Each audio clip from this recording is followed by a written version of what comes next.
qui fait des tweets, c'est Bardella. Tout d'un coup, ils aiment les Franco-Algériens. Mais ils aiment les Franco-Algériens quand ils crachent sur l'Algérie, quand ils diffusent la haine de l'islam, du musulman. C'est ça qu'ils aiment en sang sale.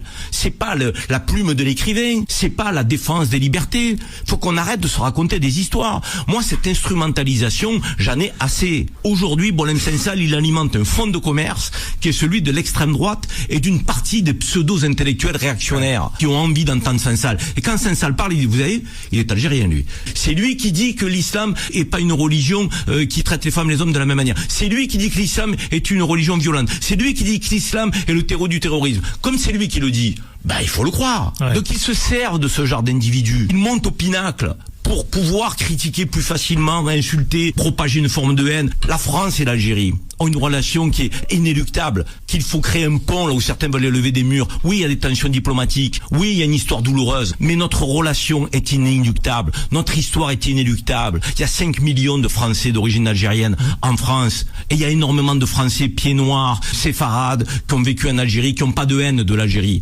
Il faut qu'aujourd'hui les gens de paix, les gens positifs, les gens qui veulent se respecter, s'unissent et mettent à mal ces Boualem Sansal, pseudo-écrivains islamophobes qui propagent la haine. Alors moi, je souhaite pas qu'il passe 15 ans ou 20 ans de sa vie en prison. Je n'ai pas dit ça. Je dis que l'Algérie devrait lui interdire de rentrer sur son sol parce qu'il insulte ce pays et peut-être les déchoir de sa nationalité. Les sujets que nous avons en France, pour certains qui bafouent les règles de droit en France, qui ne respectent pas la France et qui n'aiment pas la France, on a ces débats-là. Pourquoi l'Algérie ne l'aurait pas